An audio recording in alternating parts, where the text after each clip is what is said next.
Jifunze kanuni za mzunguko wa maisha.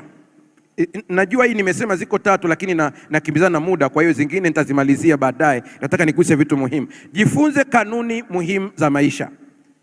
Na ujue hivi, huwezi kubadili majira ila unaweza kuyatumia majira.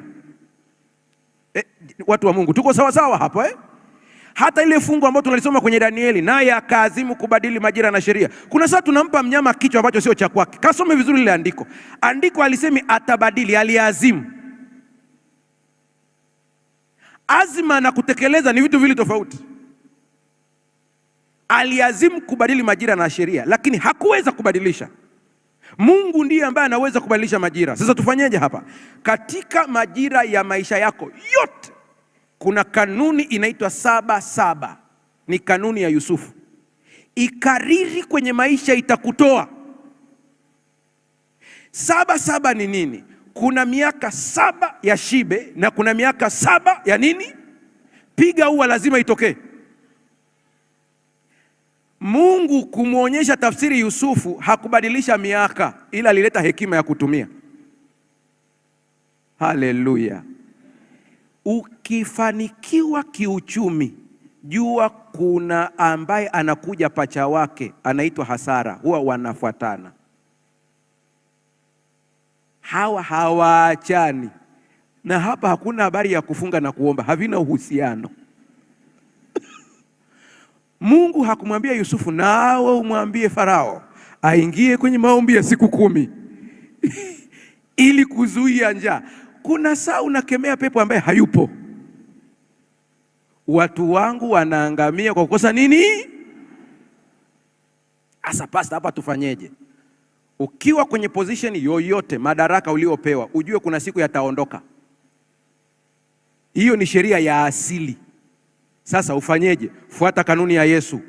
Yule bwana ambaye aliwekwa kuwa kadhi, aliwekwa kuwa kusimamia shughuli ya bosi wake, akafukuzwa kazi. Mnamkumbuka vizuri Akaenda kumwambia mtu, unadaiwa ngapi? Magunia 7, andika 3. Wewe unadaiwa ngapi? Asema 100,000, andika 50. Mwisho Yesu anamsifu yule bwana. Utajiuliza, Yesu anasifiaje ujinga kama huu? Yesu anasema hapana, huyu jamaa ana akili. Maana aliposhuka pale, wale aliowasamehe ndio waliompokea. Sasa wewe umepewa nafasi kule serikalini, ofisini kwako, wewe ni mtu mkubwa, unaanza kunyanyasa walioko chini yako, ukijua utabaki hapo. Tumia kanuni ya 7-7. Hawa ambao leo anafagia hapa, yuko hapa ndio mfagiaji huyu hapa huyu ambaye anakuja hapa anakuambia naomba uniandike kazi, unamuona leo ana certificate. Kuna siku atasoma atapata degree. Kesho ndiye ambaye unakuja kuomba kwako mafao kwa huyu. Siku alipokuja na pepa yake ulimwambia kaa pembeni. Nini bwana mdogo wewe? Sasa na wewe unaingia pale. Sikiliza, Mungu atusaidie sana.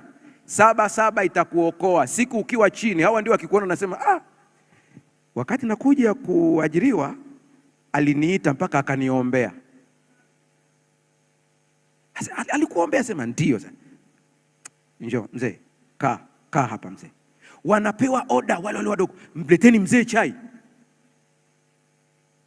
Kwa nini? Akili ya mwanadamu huwa inakumbuka matendo hasa uliotendewa, ila mtendaji huwa anasahau alichotenda.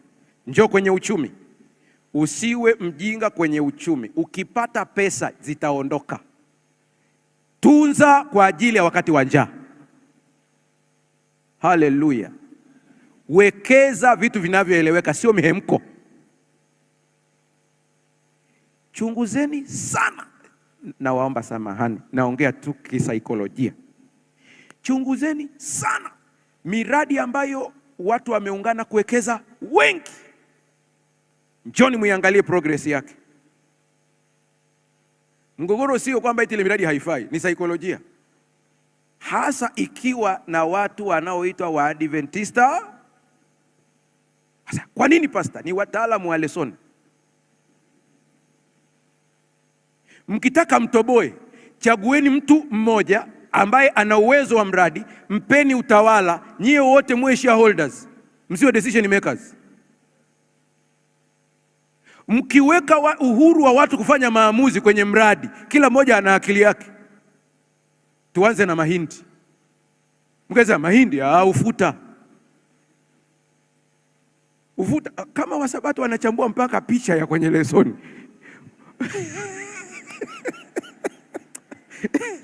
Picha.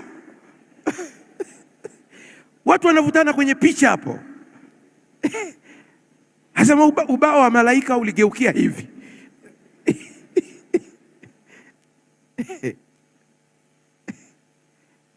Ay. Mungu atusaidie sana. Najua mna miradi yenu, mkitaka mtoboe miradi yenu, sijui ya TAPE, mko watu wengi, punguzeni idadi ya decision makers. Wekeni mtu mmoja, mfanyeni huyu kwamba huyu ndiye final. Wewe fanya maamuzi, utakuja kutuambia mtatoboa, au watu wawili au watatu mtatoboa. Hisia au furaha ya muda mfupi baada ya kununua kitu, ujue haidumu na madhara yake yaweza kuwa makubwa hapo baadaye. Umejisikia tu raha. Mimi sina tabu sana na wazee wakubwa hawa kama kina mzee Marekana hawa. Mimi sina shida nao, sasa hivi siongei nao sana. Mimi naongea nao vijana wadogo hawa. Hawa ndio nina kero nao kweli kweli. Nikiona tu kijana mdogo inasikia kuongea nao sana hawa. Kwamba jifunze kuwekeza. Nilikuwa naangalia hapa, wanasema kama ukijipa nidhamu ya kuweka 10% ya mshahara wako, nidhamu tu. Nimesema nidhamu. Unajua nidhamu sio tamu Nidhamu sio tamu. Usije ukasubiria kwamba nidhamu kwamba utaenjoy. Nidhamu huwezi kuenjoy. Nidhamu ni kujipa nidhamu yenye maumivu kabisa. Kuna kitu nataka unasema hapana. Kila wakati nitaweka 10% ya mshahara wangu kwenye sehemu ambayo sigusi kabisa. Njoo uiangalie baada ya miaka 10. Nikiongea hapa miaka 10, mnasema miaka 10 ni mingi. Miaka 10 sio mingi. Angalia mwenzako aliyeamua kusoma mkiwa naye tu. Dakika za kuhesabu ana degree. Bwana, juzi tu. Wewe uliona miaka 3 degree. Mwenzako aliamua kuanza kidogo utasema mimi nitaanza tu Open University. Kidogo tu. Anaanza kidogo. Unashangaa muda umeenda, huyo degree yake pap. Ni sawa na uwekezaji.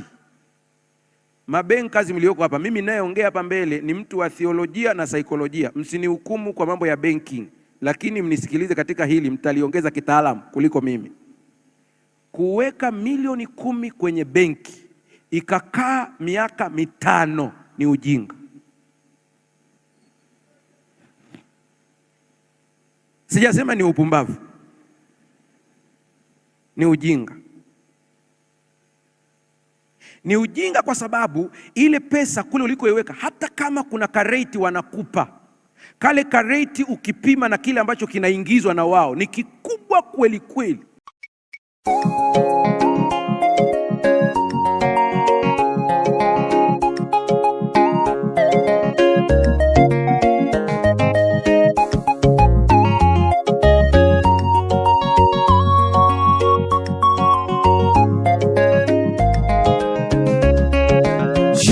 Nyingi zinapokuzunguka, njia